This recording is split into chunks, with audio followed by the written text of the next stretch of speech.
Thank you for tuning in to This Week Explained, the intelligence-based geopolitical podcast that keeps you informed about the world around you. We are grateful for your support and appreciate you being a part of our community of informed listeners. We would love for you to share This Week Explained with your friends, family, and colleagues. Together, we can make a difference by sharing knowledge and fostering meaningful conversations. So, what are you waiting for? Help us grow our community by sharing This Week Explained with your loved ones. You are now listening to This Week Explained.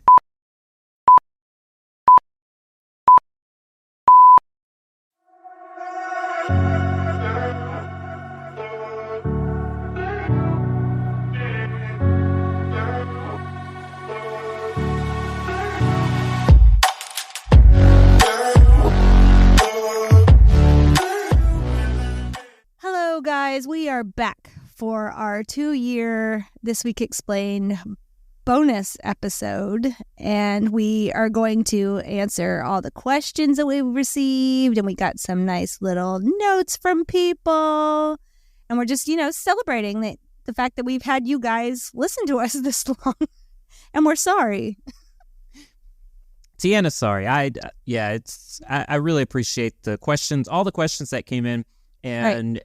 Every single one's very, very important to us, but we didn't think we could have just scrubbed this whole thing because of what happened over the weekend, because there are way more important things that are going on, and that became very evident yesterday.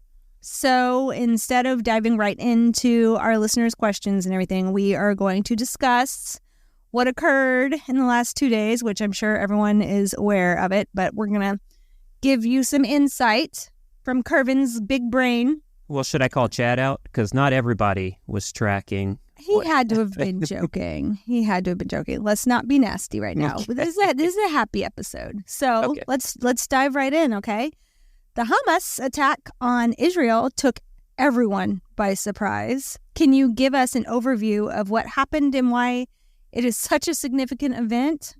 Yeah, so the attack was a coordinated assault by Hamas involving breaches of the border fences between Palestine and Israel, rocket launches. They even infiltrated across multiple fronts. So they used air, land, and sea. So this was kind of a large-scale military act done by a terrorist organization. So, obviously planned for a while. Yeah, with the help, and we'll get into other entities that most likely helped out. But what makes it so remarkable is the element of surprise. So both Israeli and U.S. intelligence agencies, and I won't put this on the analysts on the ground.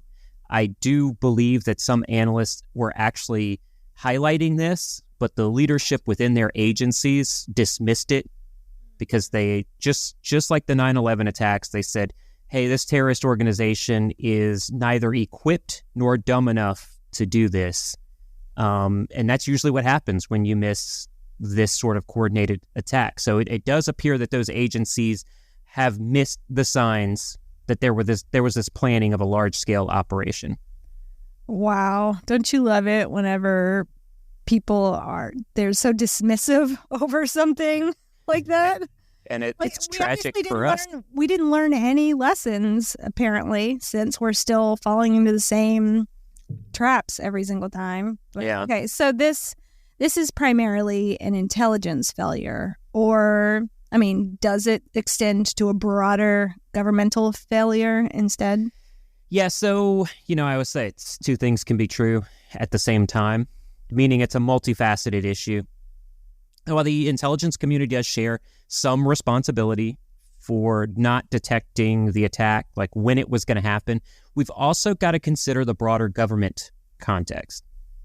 So it raises questions about domestic political turmoil in Israel and whether that affected decision-making and the intelligence coordination. So my analysis of the situation puts the failure on both entities. This is why it's so important for the intelligence community to stay out of politics. We talk about that all the time.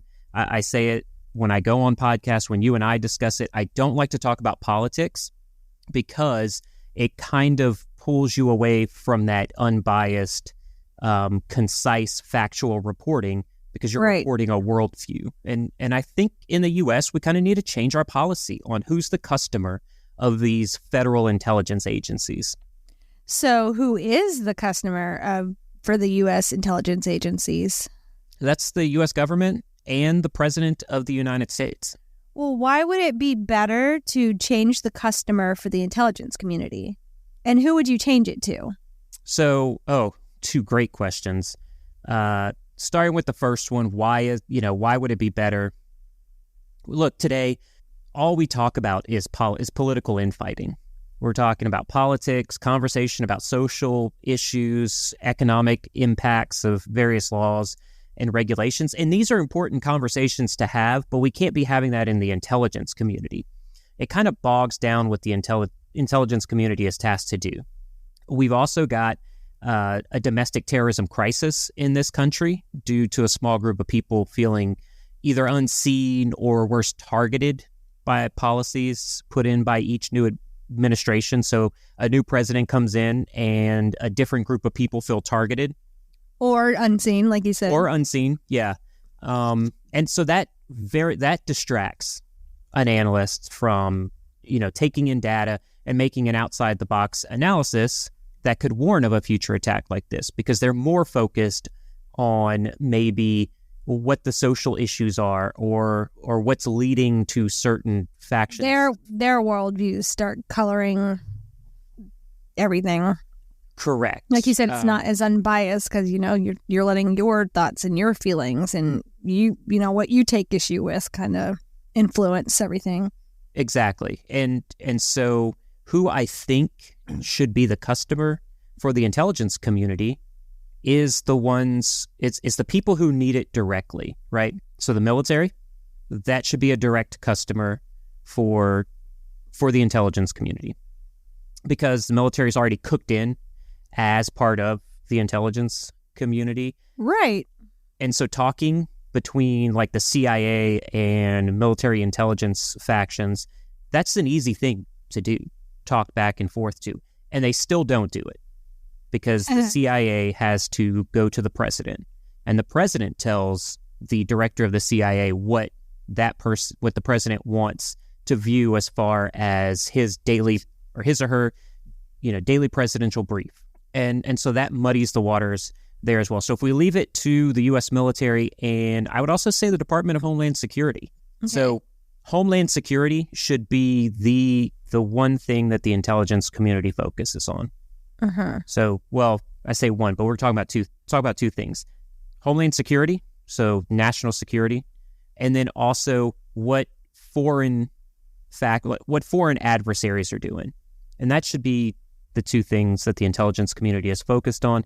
But you just said at the beginning of this that you thought it was due to a breakdown in communication between like the analysts that are on the ground and their bosses, in which, the bosses kind of underestimate these terrorist groups, saying they aren't dumb enough to do something like that, or they don't have the resources to accomplish something like that. So they just kind of push it to the side and ignore it. And if this is something that you say occurs quite frequently, honestly, what's the point? Yeah, but that's all because of what I'm talking about with the director of the CIA takes his marching orders from the president. So when the director of the CIA gets a report from a lowly analyst, and I will tell you that's how they look at it. Yeah, I know they do. Everybody thinks they're hotter crap than, the person below them. And there's definitely a hierarchy going on. Oh, definitely. And that's part of the issue. I think the analysts on the ground, the information that they're getting and the analysis that they're doing should take precedence over what the director of the CIA thinks is important because and he's so far removed from this sort of thing now because he's basically just analyzing information that was already analyzed by somebody else. Yes. Yeah. Okay. And they're looking, and a lot of it has to do with what happened with Russia and Ukraine, right? That's the focus right now. So, and this is within the U.S. intelligence, right? So U.S. intelligence missed this because they're so focused on what's Russia going to do next? What's Russia, and now also focusing on a potential near peer conflict with China, there's a lot going on. And so I think with this move away from the global war on terrorism, those analysts who were so focused on the global war on terrorism got knocked down a notch. Kind of got told, hey, we're not worried about that anymore. We defeated terrorism. Look, you didn't. But that's what leadership thinks. We did it. We defeated terrorism, and we don't need those reports anymore. Kind of like the war on drugs that we won, right? Drugs won that one so hard. Yeah, oh my gosh, they won that. They won that war. But within Israel, it's what scares me about what's happening in Israel is it kind of mirrors what's happening in the United States, because Israel hasn't been able to put a government together in I think 2 years. So where is Mossad getting? So if the government is the customer for Mossad in Israel, who's getting those reports? Because there's no government. Is it Benjamin Netanyahu, who's prime minister? Is it what's Ben Gvir? Who's getting this stuff? It doesn't seem like anybody is. And so so when this happens, it pulls resources from the intelligence community, and then it distracts everybody. And that distraction is a gold mine for terrorists. And so is that what happened here? Was the Israeli intelligence community distracted by its government's infighting? Yeah, there's no doubt in my mind that some of that has to do with being distracted. And it's a holiday for them, too. Yes. And this is how terrorism works. So it's not like a major military formed up on the border and prepared for an attack. A special military operation? Listen, there's lots of talk. I've been seeing that a lot on the socials. What? Israel's kind of shading Russia by saying they're going to war with Hamas.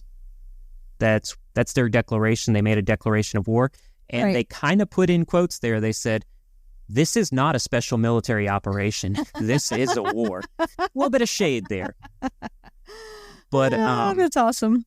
I'm fascinated by the fact that Hamas retained incredible operational security, what we call OPSEC. Right. We actually, instead of talking, there should be talk about the failure from the intelligence community to identify this, and people should be fired because of it. But we should also be discussing how Hamas counterintelligence team did this incredible job hiding. They're not gonna tell us their secrets. Yeah, no. Somebody will find out, though. We are led to believe that Iran played a part in the planning and execution of this operation. Hezbollah, right? Yep, Hezbollah. And Hezbollah has started to, fire missiles into the northern side from Lebanon into Israel. So now Israel's fighting on multiple fronts. But as far as how big of an intelligence failure this is, I see some are comparing it to 9/11 in the U.S., and that is a fair comparison. Right. Very similar, right? Hey, we didn't think Osama bin Laden would ever do this. We didn't think they were capable or dumb enough to do it. It's the exact same. I do know there's going to be a lot of research going on about how this happened without triggering alarms in Israeli and also Western intelligence. So there's going to be some big changes in Israeli intelligence, and you're going to see a lot of the same changes that happened in the U.S. after 9/11. What lessons can we draw from this attack? If you were talking with intelligence leaders in Israel, what would you be telling them? Well, the key lesson is that even the most capable intelligence agencies have blind spots. That's just evident from this. And there's only one way to fix that. The intelligence community needs to be able to effectively drown out the noise from government infighting and focus only on their job, and that's national security. That should be the job of the intelligence community. The public sector intelligence community, that means government intelligence, the CIA, things like that, they should not be used to analyze social norms or the economy. Leave that to the social scientists and the economists in the government. Also, there needs to be continuous improvement in intelligence collection and analysis. Every time, so we kind of continue to do what the intelligence community has been doing, and then an attack like this happens, and that's when the intelligence community pivots and says, oh, we should be doing something new. You should be continuously changing. Right. It shouldn't take a catastrophe in order for you to recognize you need to change up your game plans. Yeah, that needs to stop. We got to stop that. Like technologies change rapidly, government leadership changes all the time. So obviously you need to pivot accordingly. Yep, adapt, prepare. You should. Yeah, it's just, it frustrates me within, like, talking to people within the intelligence community when they say things like, they're doing the same thing I was doing 15 years ago. Right.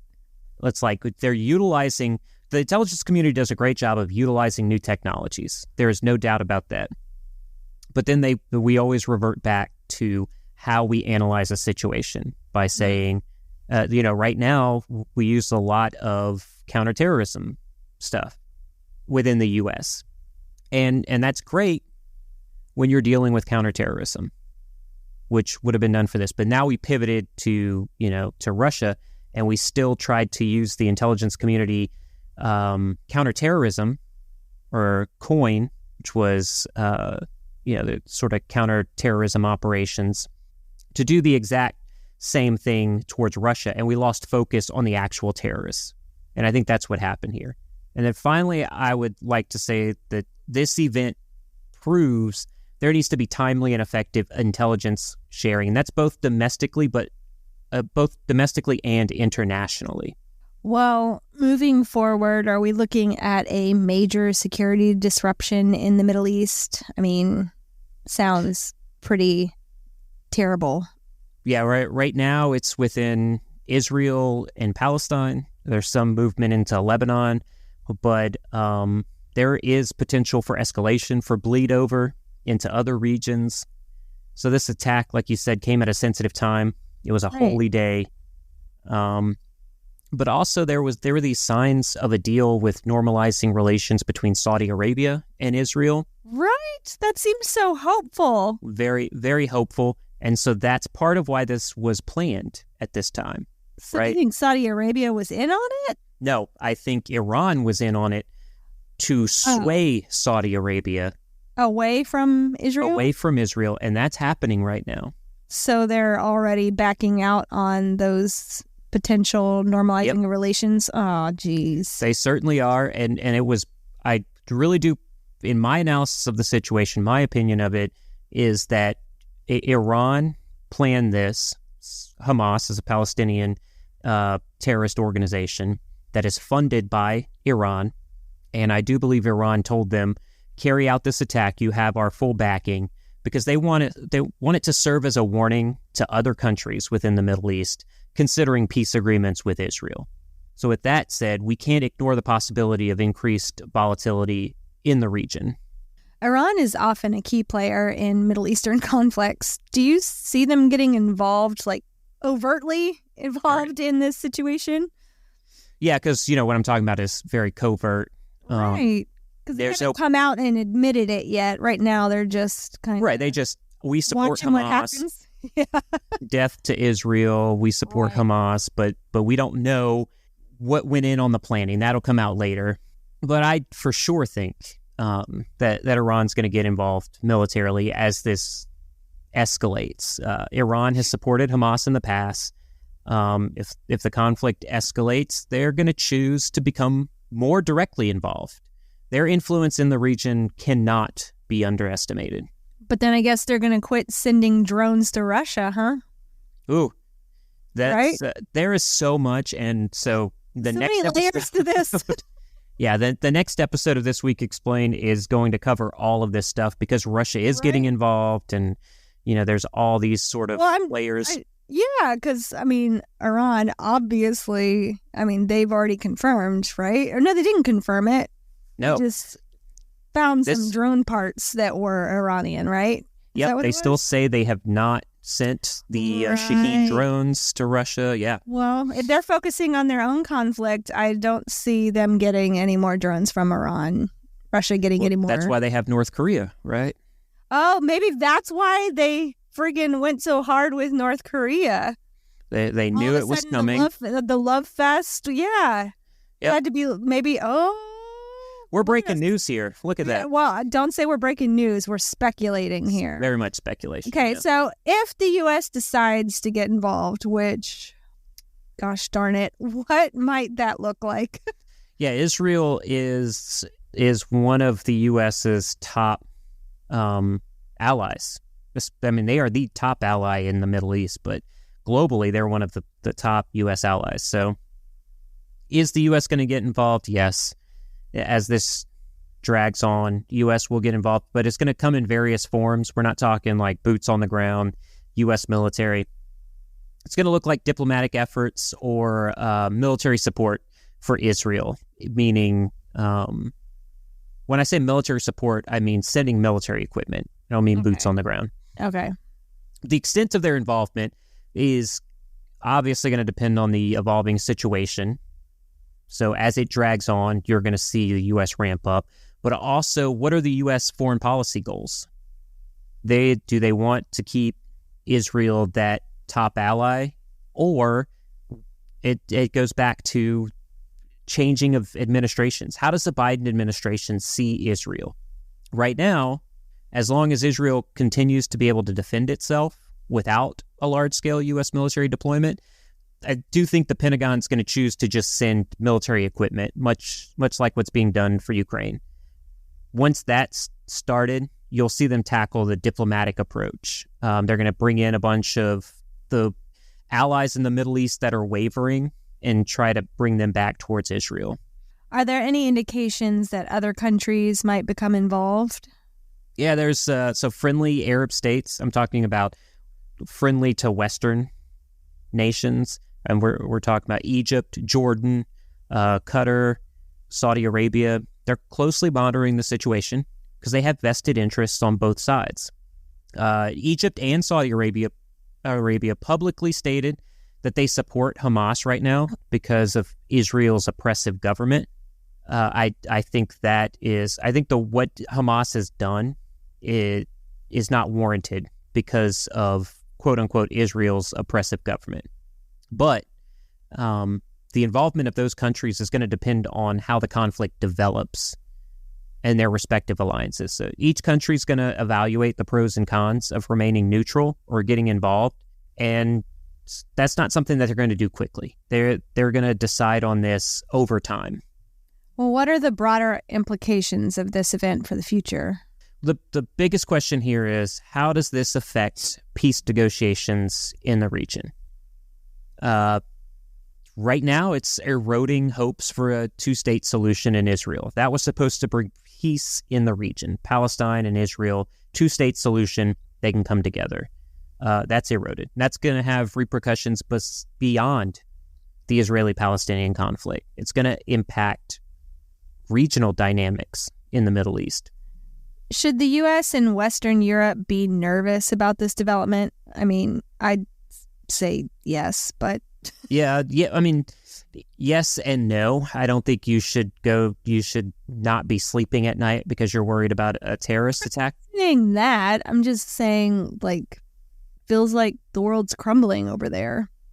Yeah, I mean, the eventually, affect us in other ways. I mean, maybe we won't have any conflict on the ground here, but it will, I don't know, further affect prices on things. Yeah.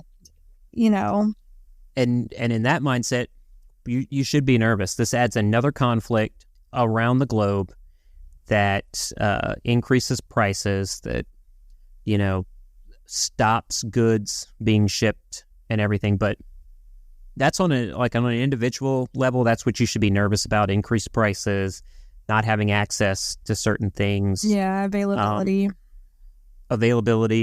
As far as terrorist attacks, I think the intelligence community and each nation's militaries should be on high alert. Yeah. Definitely because of this. We've got to have careful analysis and strategic planning from those two entities to kind of temper some of the nerves. So the intelligence community, when they identify an issue, should be speaking out about that. That should be publicized. Now, the major events we need to be focused on right now within this conflict, within Hamas versus Israel, we got to look at, are there talks of diplomatic solutions globally? We haven't seen that yet. So there should be some concern. We need to understand which way the Arab states friendlier to the West are leaning. That's going to go a long way in understanding, is this going to be a protracted war, or is this going to come to an end pretty soon? If the West can leverage the majority of those Arab states to denounce what's going on with Hamas and now Hezbollah getting involved, right? It's going to go a long way in stopping the war and then calming tensions in the region. Okay, well, finally. Okay. Obviously we don't have a ton of information right now, but as of right now, how could you see this conflict ending? Well, I think Hamas poked the bear. They're about to, we always say not going to say the actual word, but you F around and find out, right? Right. They're about to find out, because Israel has said that because of this, they will destroy the entire organization. Oh my gosh. They are sending text messages to people within Palestine, to civilians within Palestine, and saying, depart now, because we are sending the We're about to mess you up. Yeah. Entire weight of Israel is coming on to Hamas. Oh, geez. Man, a peaceful resolution is going to be tough right now. My voice may be cracking a little bit because it's just tragic, everything that's going on there. It's going to require international cooperation. We're going to need to see ceasefires and a commitment to addressing the underlying issues. That's what needs to be addressed right now. The region is just not stable enough to believe that that's going to happen right now. I feel like they've tried to bring up underlying issues plenty of times, but it just results in more conflict there. I think they just don't want to listen to each other. Yeah, that's one of the underlying issues. I feel like I'm saying that like it's been discussed before, the reasons behind this conflict, and nobody's willing to capitulate to the other or, concede or, it just, I don't know. That's why you need to have a good mediator, and we don't have one. We don't have a Gary Nessner, right? A Gary Nessner. I like that. That's a throwback, y'all. Y'all should go back and listen to that episode of first episode Inquiries. Oh yeah, it was the first episode of Insightful Inquiries. Great guest. Yeah. Okay. Well, anyway, we can talk about that later. Obviously, this is a tragedy, without a doubt, and we will be following this conflict for its entirety. But as this was quite unexpected, we can save the full analysis of the situation for the next episode of This Week Explained.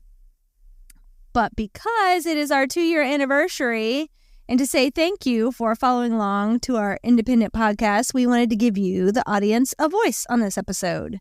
We asked for any and all questions, and you all came through. Thank you to everyone who submitted questions. We will try to get to them all, so keep those answers short, Kervin, because we know how you love to hear yourself talk.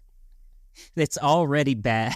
I've rolled. He's short. And he can see me, and I've rolled my eyes I don't know how many times at him. And that keeps me talking, right? I know. He does it despite me. He just keeps going. It's like, geez. But, let's see. So, I'm trying to find the question. Yeah, getting the questions up. I'm trying to find the question. Okay, first up, we have friend of the show and 2-time guest of the podcast, Cole from Alcon Intel. And he asks, low-intensity conflict. The U.S. Navy calls it violent peace. Some academics say it means, quote, to fight without appearing to fight, end quote. Given the growing geopolitical, political, and social tensions in the West, what is Oakland Analytics' assessment of the likelihood of low-intensity conflict reaching Western nations? Is it already there? So, First, we should probably talk about low-intensity conflict and what it means. Cole kind of churched it up there. Violent peace, that sounds pretty good, but honestly, a low-intensity conflict is when two or more countries are not getting along, but they're not using all of their power to have a huge war. So they use smaller, less intense actions, try to get what they want, or to deter the other person or defend themselves. They typically do this and try to use, and then stop me if you haven't heard of all of these that have been used recently. Political arguments, check. Economic pressure, check. Spying and cyber attacks, check. Propaganda, or as in the case with Iran and Hamas, sending someone else's soldiers instead of their own. That's the way countries might give support to groups within another country that they want to kind of change things. So what is the likelihood of low-intensity conflict reaching Western nations? It's already here. That's my analysis of it. That's especially if you consider Israel as a Western nation. And this question, I'm sure, came in before Hamas and Israel went to war. But yeah, it's here. Israel is a Western ally. But also what's going on between Russia and Ukraine could be viewed as low-intensity conflict for the U.S. and NATO because they're not directly involved.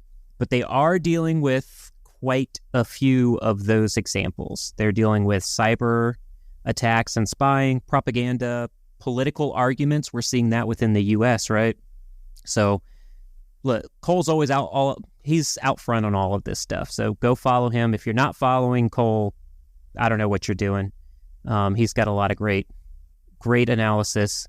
So it's not surprising that this question came from him. Cole also sent this lovely message in. Carvin and no, just don't say it in click. Cole also sent this lovely message in. Carvin and Tiana, congratulations on the 2-year milestone of consistently high-quality insights and interviews. This Week Explained is one of my regular listens, and it keeps me up to date on the world in a digestible and engaging way. You two make a rock-solid podcast team. Keep up the good work, and my ears look forward to all the episodes to come. That's so sweet. Thanks a lot, Cole. Thank you, Cole. Yeah. As long as you're listening, we'll keep putting episodes out. So. Right. Well, all right. So I wanted to split these between tough intelligence, geopolitical questions, and fun personal questions. So right off the bat, I want to get into this question from Josh McManus from Louisiana. Oh. Okay, so here we go. Who would win a game between the... Can you get through it? I'm trying. The most important. I just immediately started laughing when I saw Josh's name, and now I can't stop laughing. Okay, so who would win a game between the 1995 Nebraska Cornhuskers Oh, yeah. and the 2019 LSU Tigers? Bias allowed. Well, we know where the bias is at, right? You're the yep. It's skewed towards.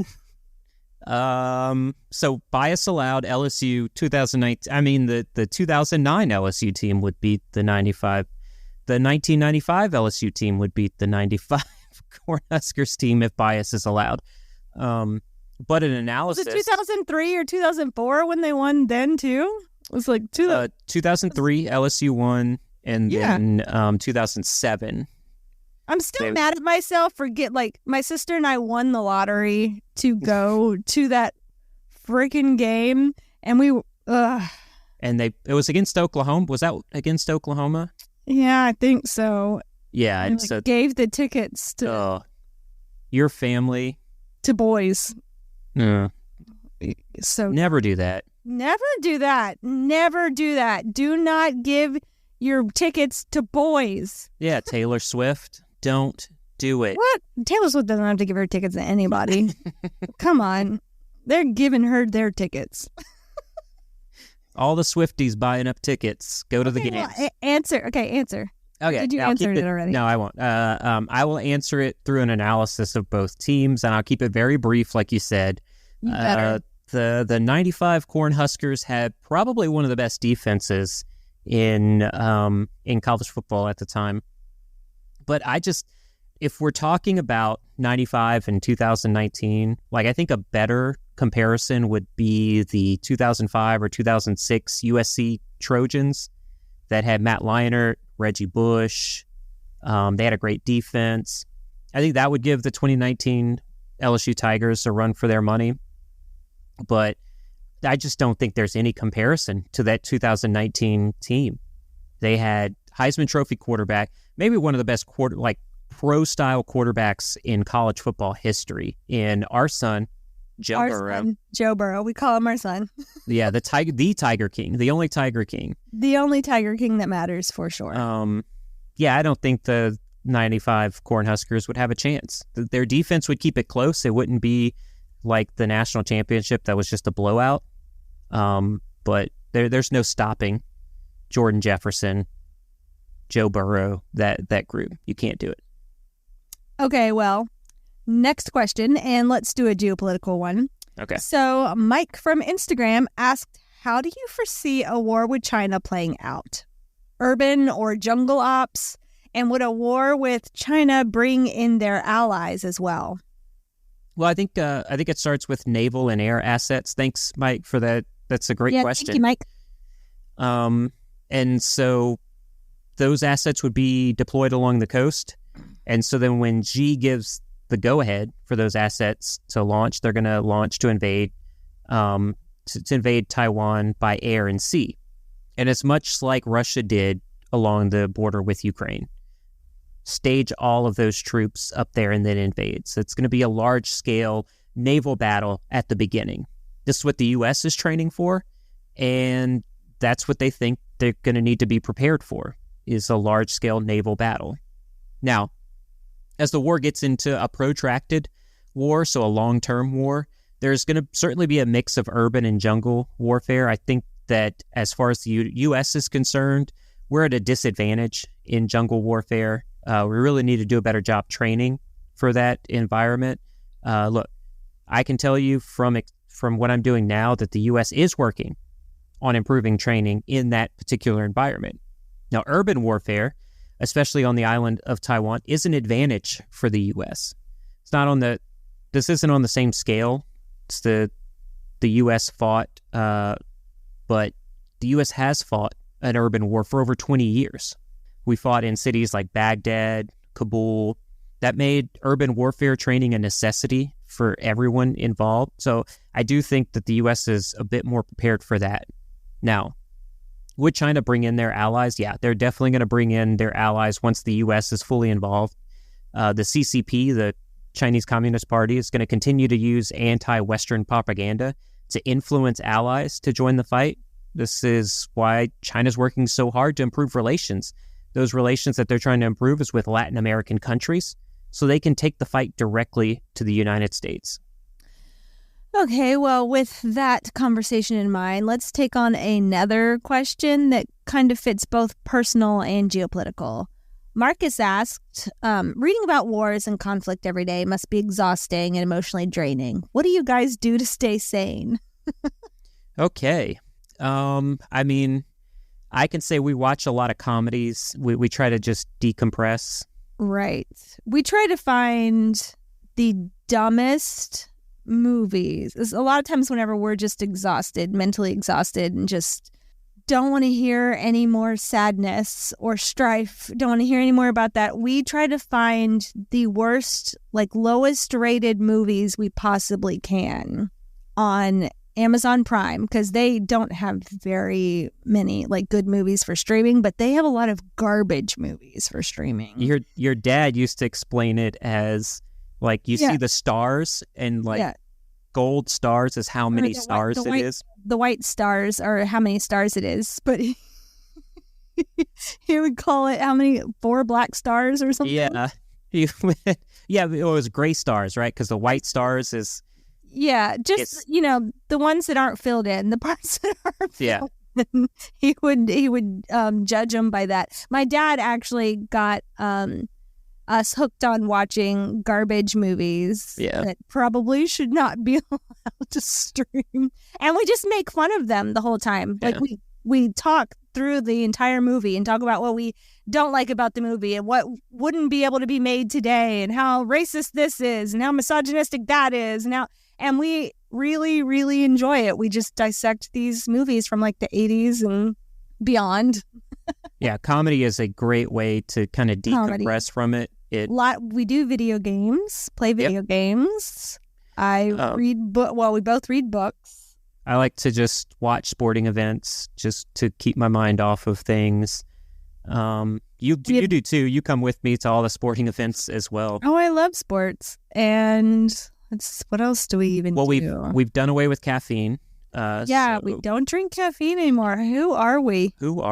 And that's just an anxiety kind of thing. Like I was drinking a pot of coffee a day to kind of deal with everything. So now I've gone to mushroom coffee, so lower caffeine. Tiana's completely done with caffeine, does herbal teas in the morning, and so I think that's really good. I think another anxiety down a notch. That does, like, for sure. Meditation, if you're religious, getting into your religious scriptures, right? Meditating, praying, whatever it is, speaking to whatever entity that you believe in, is scientifically proven to calm you, to make you less anxious. Somatic exercises are very good. I am learning. This is something Tiana is teaching me. Yeah, they're wonderful. If you guys want to know more, just message us. But we do those every day. Yep. And they help you release trauma that's stored in your body. And so we have tons of it. I mean, you got to think if you're reading about these things every day. I have trauma, and we carry, and we are very sensitive people. I don't know if Kervin will openly admit to that, but he's very sensitive too. He has a house full of sensitive people, and so we tend to carry like our interactions with regular people with us, and we bring that home, and we have to find a way to kind of get that off of us and recognize that we can't fix everything, can't help everybody, but it's hard because that's all my kids want to do. Oh my gosh, you should hear some of the stories they say when they come back from their interactions with people. They're like they're angels. Little angels. Little angels. All right, I'm sorry, but thank you so much for that question. Yeah, thank you for looking out for our mental health, Marcus. We appreciate it. But I promise we're okay, even though we don't sound like it sometimes. All right, let's get to another question from another great friend of the podcast and a new addition to our family. We love you, Ricky. Ricky from Rickynomics asked, what is a topic you'd like to discuss on a guest podcast that you haven't touched on? Oh, that's a great question. I always get asked a lot about my background, or have to rehash my, intelligence career and stuff. I would like to talk more about solutions, whether that's within the intelligence community or, geopolitics. I'm just one guy we have a very small following, so I don't know how many people are listening, but I would like to be asked more about like solutions, about how new technologies could kind of change the intelligence community.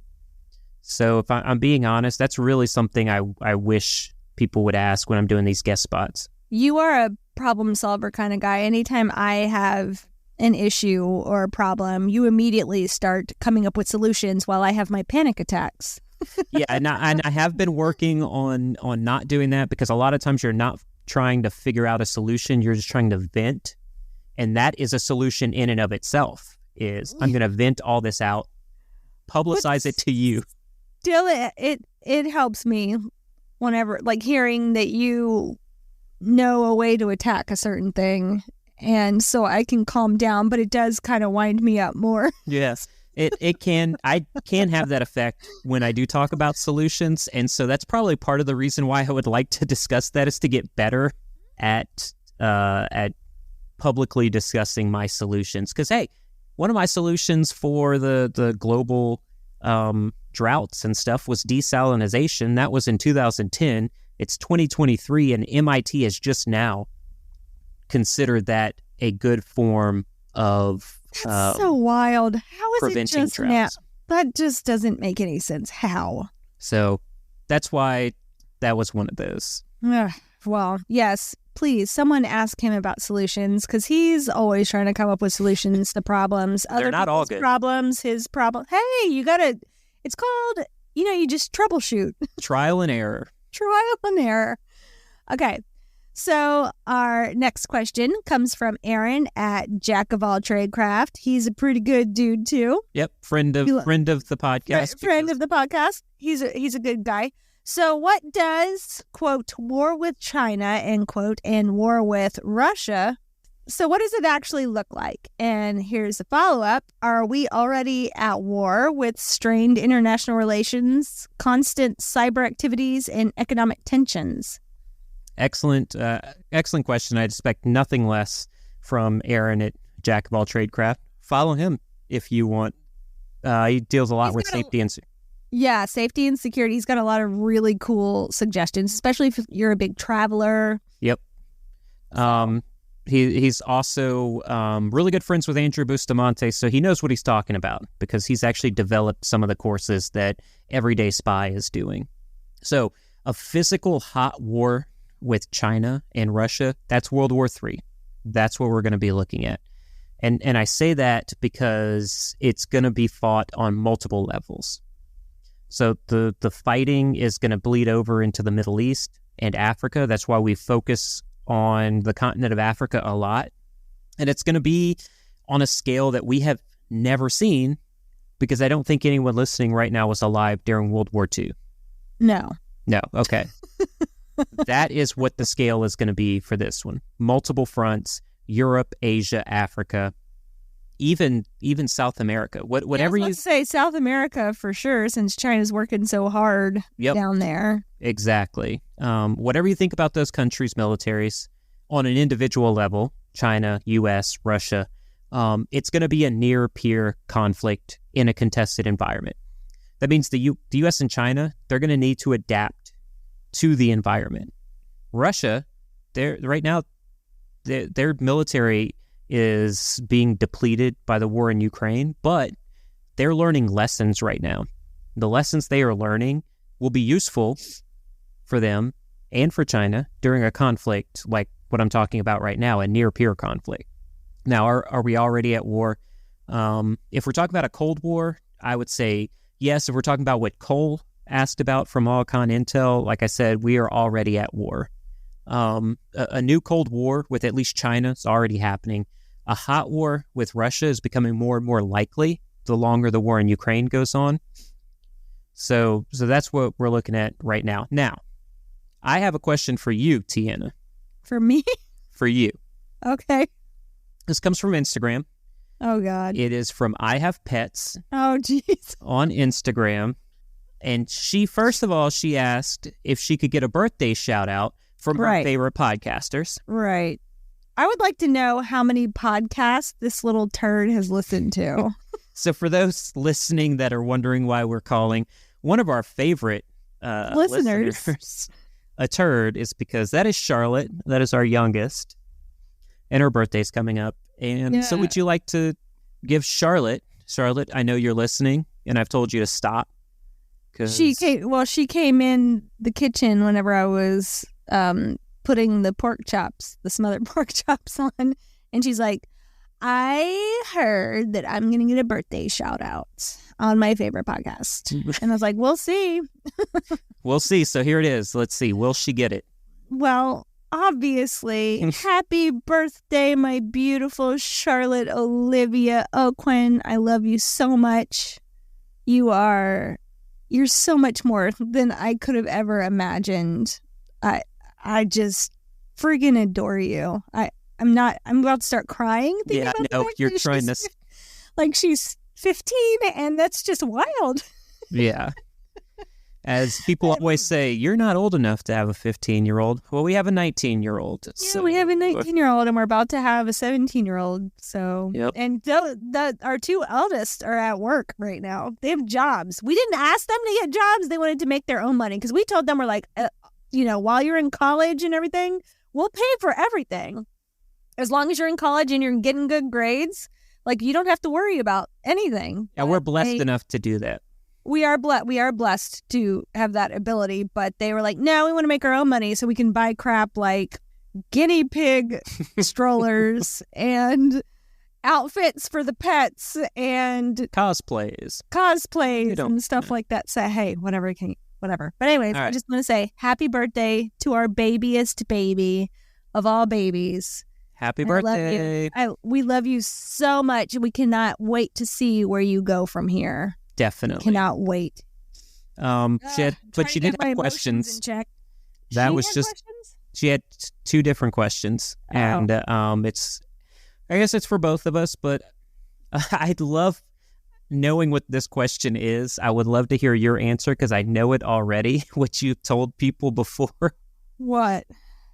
So the question is, what made you get into podcasting? Which is a question that Matt asked you while we were at the festival, and I loved your answer for it because it's so brutally honest. And if you know Tiana, the only thing she is brutally honest. I am not only brutally honest. I can soften things when I want to. But I guess I shouldn't have said brutally honest. I just mean you're going to tell someone the truth. Well, there's no point. If they're like, how's your day going? You're going to tell them. You're not going to be... It's crap. Yeah. You're not going to be like me that goes, I'm good. And I'm obviously not good. I'm like the guy that's at the doctor going, how much pain do you have? And I'm like, the normal amount. And he's like, that's no pain. I go, That sounds like the doctor. Yeah. Well, okay. So she wants to know what made me get into podcasting. Your dad. That's the answer. And my favorite part of podcasting is when we're done recording. You're welcome. The dinner after recording. It's not the juice boxes? Oh, yeah. Well, the juice boxes are a new development. Yeah. But definitely I always look forward to dinner because before we start recording the podcast on Friday evening, I usually start dinner. So by the time we're done recording, I can go downstairs and finish it up. And we can have a big meal together, a family meal. That's my favorite part. And but also, I'm going to be totally honest here. I love being able to help your dad. And I love knowing that I'm a part of it. I know I run my mouth and I say a bunch of bad things about podcasting, but really, I just like supporting Curvin and everything else that comes with it. It does make me a little bit uncomfortable, but that's just small. That's small compared to how much he enjoys it and how much he likes, reaching out to people and answering all these questions and stuff. I mean, it's not for me, but I love him a whole lot. So, you. And I'm sorry I keep sniffing so much into the microphone. Like my nose will not stop running. It's all good. I appreciate that answer, and I'm glad that you do enjoy doing that. And I love you. I just like running my mouth. It's more fun. Yeah. Do we have any more questions? Well, you didn't answer. Did I get into got you into podcasting? You better answer your daughter's question. All right, Charlotte. Well, as you know, I love to hear myself talk.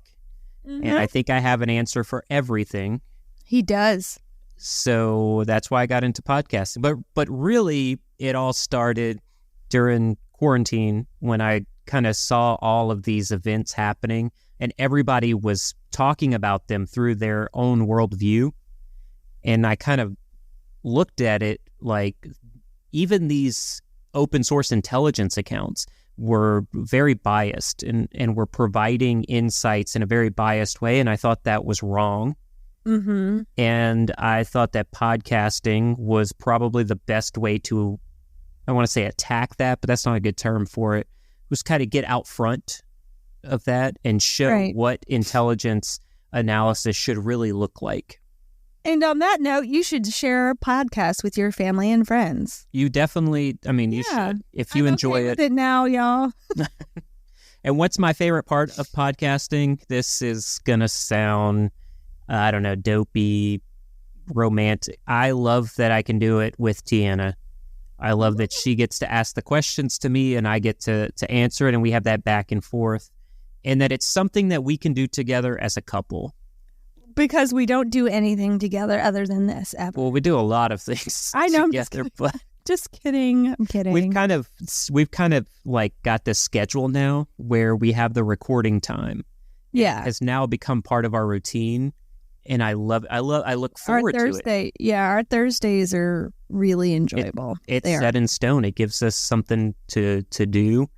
And then I appreciate, another one of my favorite things is this kind of stuff where questions get asked randomly through Instagram or emails or on Spotify through the podcast. And it means that people are engaged and they're listening and they're actually, it's like the Ted Lasso thing, to always be inquisitive. Yeah. That's what we want. Be inquisitive. If we're saying something wrong, or if you think these guys are saying something wrong, do your research, and if we are, let me know. We do want to know for sure. And also, I know I act like I completely can't stand this, but I actually do enjoy talking to listeners as well, and we appreciate you guys listening, especially for 2 years. Like, we've made a lot of good friends. Yeah, Ricky, God, I would leave for New York tomorrow if Ricky called up and was like, hey, I need you guys to come see me. Yeah, we would, for sure. Anyways, and yeah. All right, let's move on to the next question, okay? All right, it comes from Steve, and he asks, would you guys let your kids join the military, seeing as conflicts are on the rise? Do you want to go first? Because I have an answer. My answer is I don't want my children in the military because it hurts my heart thinking about it. But obviously they will be adults and that's their decision to make. And I can't sway them one way or the other if they do have that on their hearts. If that's what they want to do, I will fully support them. I'll cry the entire time, but I will fully support my children no matter what they want to do. And if they want to support their country, I'm not going to try to influence them otherwise. They are their own people. They can make their own decisions, and I fully trust those decisions, even if it conflicts with what I feel they should be doing, because, honestly, it would kind of be a point of pride to have my kids feel like they want to join the military. But I would still, I'd cry a whole lot. Yeah, of course. So your answer is definitely my answer. Oh, okay. And here's a little, I know you hate this, how the sausage is made. Here's how the sausage is made. We didn't discuss the answers with each other, but we're definitely of one mind. I would support, they're adults, right? Right. I would support what they wanted to do. Knowing our kids, I don't think they want to go into the military. But hey, at 17 years old, I didn't think I wanted to go into the military. And also, we don't know if, like, with all the conflicts, another draft is on the, horizon. Yep. And if that happens, obviously now they're going to draft females too. So what can you do, Yeah, so I would give them, just like we do here with this podcast, I would give all of the facts behind, the pros and cons. We would have them talk to multiple people who have been in the military, which luckily we know basically we know everyone. Basically everyone has been in the military, so they have an assortment of people to talk to, so they can discuss. That's probably why I think they don't want to go into the military. Because of who they know that have been in the military. But, either way, obviously, whether it be by draft or their own volition, we will support them. But the thought of my children fighting a war hurts I can feel myself having gastrointestinal issues right now. Yeah. Nausea. Just thinking about it. And it's like a hypothetical question as of right now. And it still makes me nervous. Okay, we can move on. Yeah. Woo. All right. But thank you so much for that question, Steve, because, I hadn't really thought about it because I try not to think about it. But thank you for making me face my fear. All right. So let's get to a less serious question because I need to bring my blood pressure back down. And this one is from one of our OG listeners, Chad. Oh, Chad. We love you, Chad. We love you, Chad. And happy belated birthday, Chad. Oh, So, will the Saints ever win another Super Bowl? Oh, at the rate they're going now, no. Aww. So what do they need? Let's analyze the situation here. They need Carr to come back. So Carr starting. They need a new offensive coordinator. I think they need a new Oh my head gosh. coach. I think Dennis Allen, he's the defensive coordinator.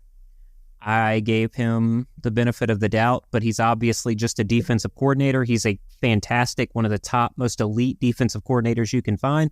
He's not a head coach.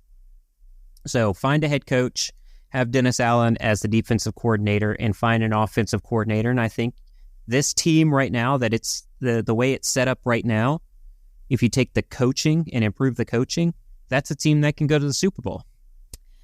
All right. Well, we had another question from Aaron at Jack of All Tradecraft. He wants to know, how does nation-state espionage compare to corporate espionage?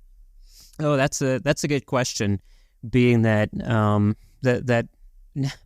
I don't know if the corporate espionage that Aaron's asking about is something that I've been involved in, but as far as like corporate intelligence and business intelligence and stuff, so nation-state espionage is life or death. If you're found out I went out to Yemen, you thought I had died at some point. That wasn't my fault, though. But that's a very real outcome of nation-state espionage. Oh, okay. Corporate Yeah, that was a fun time. Yeah. So it's life or death. Corporate espionage is you get found out, maybe you lose your job, maybe you go to jail. These are terrible things that could happen. The business that you're working with that's doing the espionage can get taxed or sanctioned, things like that. And that's terrible, but not as bad as, being taken as a hostage, being interrogated, tortured, dying. So I would say that is the difference between those two. We got another question from an OG listener, Madam President Wendy McManus. Our favorite. Yeah, in case you guys are wondering, she is our friend's daughter, and she's going to be our president one day, so you better show her the proper respect. It's yes. So, where were you exactly 1 year ago today? Okay, I got to bring up the calendar. You do? Are you really going to do that? Yeah, I'm bringing it up right now. So 2022 on this day was a what? It was a Saturday. Yeah. So we were probably, the Nationals baseball season was over. Okay. That was a Saturday. We're probably at Water's End. I would have to say, right? It's a Saturday after the season's over. Water's End. We were at a brewery, Wendy. So we were having beers. Yeah. You can ask your dad what a beer is. Just kidding. She knows what a beer is. She's from South Louisiana. Come on. Babies they know that immediately. Well, so yeah, probably at Water's End. Okay. So we had another more geopolitical question. Go for it. So Jeff had asked, he says, what do you view as the end solution for the war in Ukraine? And the end is going to be a peace deal, definitely. I don't know. I was about to say make a big pot of borscht. Yeah. Just kidding. That would be, get everybody to come together around the table. But I just started thinking about borscht. Which I love. In Russia, great borscht. Well, I'm going to make borscht. I'm saying I was thinking about making borscht. Oh, Tiana's Russian borscht. It's so good. Okay, I don't. It know is what- good. So, but- I'm sorry, Jeff. I did not mean to distract from your question. It's just that I'm hungry, obviously. Yeah. So yeah, how does it end? We've discussed this a few times. No one's coming to the negotiating table, I would say, Right. until one country has an advantage over the other. And right now we don't have that. They're neck and neck, guys. They are still neck and neck. As support for Ukraine wanes, we could see Russia continue to advance right. towards Kiev. So keep that. But also, you got to keep in mind that now that this stuff is popping off with Israel and Palestine, that Russia's not going to get the drones that they were getting from Iran, or what we allege are from Iran. You know, they're not going to have that backing anymore. So that could also affect them as well. Yeah, definitely. And so we also got Russia coming out in support of Hamas. That's going to take resources. Shocker. So yeah, that I would say, I know that's not a real answer, I guess, but because of this new conflict that sprung up within the last 48 hours, it's kind of making the answer more murky than it would have been 48 hours ago. I guess the real answer is time will tell. Time will tell, which is a non-answer, so we apologize for that. Yep. Do you have a fun question? I do have a fun question. Do you want this to be the last question? I think I have one more geopolitical question. Okay, do you want to do that first? Yeah, let's do that first. We will end on a good note. Yeah, we need to end on the fun question because I can see the fun question. It's really fun. Yeah. Well, it's not going to be a long answer, I'll tell you that. It's not going to be fun for him, but it's fun for everyone else. Yeah, so this... But I actually do have another question. Well, no. I'll ask that other question when you're done with this one. I'm sorry. Because it ties into the last one, so it'd be stupid to ask the question now. So ask your geopolitical question. Okay. So this comes from Lucas. Okay. And this was before the Hamas-Israel conflict. So I won't put that as the answer because that would just be too easy. Right. But he had asked, what was the next big geopolitical crisis that you see? Yeah, that would have been a cheat. Like that would have been a cop out for sure. Yeah. So the next big one is Hamas-Israel. Now I'm not going to do that to Lucas since you took time to ask that. So I won't. So we got Russia-Ukraine right now. We've got Kosovo and Serbia, Israel and Hamas. So I think if I'm going to say the next geopolitical crisis, just looking at everything that's going on right now, I hate to say that. I just think it's going to be China invading Taiwan. They're becoming more aggressive. Yeah. The U.S. is distracted by all these other conflicts that they have to support because we are allies to all these countries.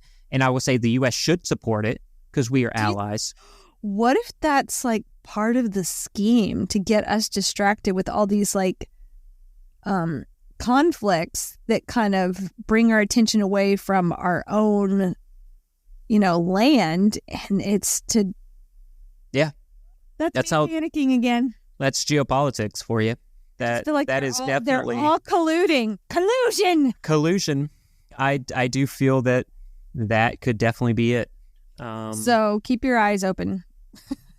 And so I didn't want to cop out. Yeah, I didn't include Lucas's question originally, because that would have been my answer, and it would have been a cop out. Yeah, and so you want to do a disservice. Yeah, but now you're answering. So what did you answer? I think it's China, Taiwan, but also looking at North Korea and South Korea. That nice. Could escalate very quickly depending on Kim Jong-un, and he's our political wild card. Everybody's like off their rocker right now. Yeah, everyone. Ugh. It's depressing. So let's get to something less depressing. You have a fun question? I wouldn't call it less depressing for you, but for everyone listening, last fun question. But I do have a question. So last year, did you say that she had to wait a year before she asked this? Is that what happened? I don't know. I'd have to go back and listen. I don't know why she... Because I think it was brought up maybe in the 1 year anniversary, and you were like, ask me again in a year, something like that, right? Because it was an oddly specific time. Yeah. I think we need to go back and listen. But anyways, our last fun question. This comes from our good friend Miranda, who asks, if you will spill the tea on your beef with Coolio. Yes, the rapper Coolio, that rapper, that human, rest in peace, sir. But what's your beef? But be careful, because you don't like speaking ill of the dead. That was going to be my answer. I do not like to speak ill of the dead. And you don't have to, and you can still drop a little tea. I can say from my personal involvement with Coolio and interactions with Coolio, he was not a good person. Yeah. He was aggressive. How do I say this? Very aggressive. He would probably, if he was in a corporate environment, he would have had a lot of sexual harassment violations, probably. Yeah, he called Curvin slurs. Homophobic slurs. By the way that I looked. Yeah, which was very hot, by the way, so I don't know where that came from. You looked great. He was very aggressive towards women. A young lady. In a bar. Mm-hmm. So no, I didn't like the guy. And I don't want to speak ill of the dead. Rest in peace, Coolio. I don't mind speaking ill. He was a POS. Well, okay. Just a Cliff's Notes version is in Vegas at a club. There was a woman who looked distressed, and she was surrounded by men. I mean, Curvin didn't know who these people were, but he could tell that she did not like the interaction between herself and those men. So he stepped in and tried to remove her from the situation. She was grateful, but the men were not so grateful. And then it turned out that it was Coolio and his friends, and basically a bunch of homophobic slurs were thrown at Curvin, and Curvin was actually, the woman was thankful and she left, but Curvin was kicked out of that club by men with guns too, because this was part of Coolio's posse. Yeah, it was Coolio's friend group and stuff, but they had guns and they were saying really nasty things to my husband, and the woman did not want to have, didn't want Coolio and his friends saying or doing whatever they were saying and doing, which clearly did not sit well with her. And he tried to step in, and they were really, really nasty to him because they were, I guess, they didn't like that he was putting his nose in their business, but that woman needed somebody to back her up, and Curvin did that, and they didn't like that. And the end. And R.I.P. Coolio. Yeah. Sorry, your life was so hard, because his life was obviously hard. You're like, all right, I don't care. I don't want to talk about it anymore. I just don't like the guy. All right. Well, it happens sometimes. He didn't like you either, so the feeling was mutual. Very you true. were messing with his game, and he didn't appreciate that. But anyways, before we end this episode, which is long, so if you're still listening to it, we really, really, really appreciate you. But we just want to let you guys know that if you want, we'd love you to share our podcast with your friends or family or colleagues or just random strangers. Anybody. Yeah, whoever you want, whoever you feel like needs to know a little bit more about geopolitics and stuff. But or also, the governor of Louisiana. Oh yeah. Also, we do need to point this out. We found this out last night. Apparently, Spotify is placing ads in our podcast that we are unaware of, including political ads that we don't necessarily agree with. Like, we don't know who these political candidates are. We don't know what they stand for. We don't know what their platform is. But people are putting ads in our podcast, and we have no idea what the heck is going on with that. So we apologize. Because we thought the only ads that were being played were the ones that we were being told to or asked to record, not told to record, because we don't have to record them. But apparently some ads play every once in a while, and we apologize because we don't have anything to do with the ones that aren't my voice or his voice. Yeah, so that's what I was going to say. If you hear my voice or Tiana's voice, we have vetted that company, and that is something that either one of us has used before, or they have sent us a product and we both have used it, like BlendJet. I know you do that, but I've used BlendJet before when I was deployed, and I do really love it. You did use BlendJet, and that's the only reason why we recorded it. You did like BlendJet, but yeah. So apparently we have ads that are popping up in our podcast, and we don't know how or where or why. No one's told us anything, and we are looking into it because that's uncool. Yes.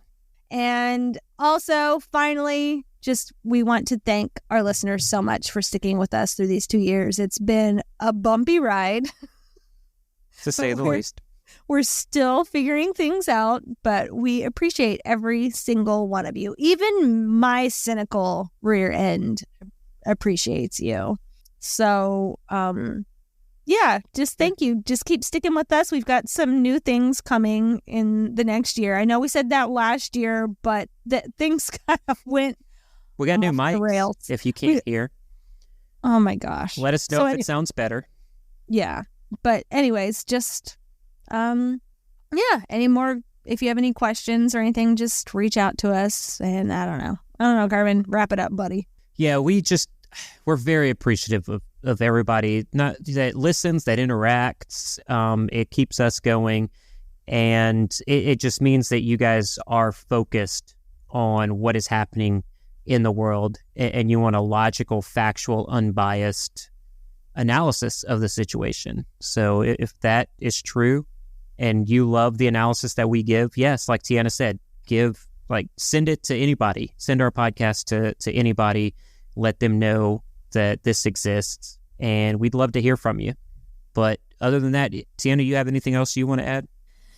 Nope. We just want to thank you for listening to our humble little geopolitical podcast. We hope you found it both informative and engaging. If you have any feedback or suggestions for future episodes, please let us know. And if you would like in-depth coverage of these stories and more, follow us on Instagram at Oakland Analytics. Tiana, thank you so much. And until next week, stay safe out there.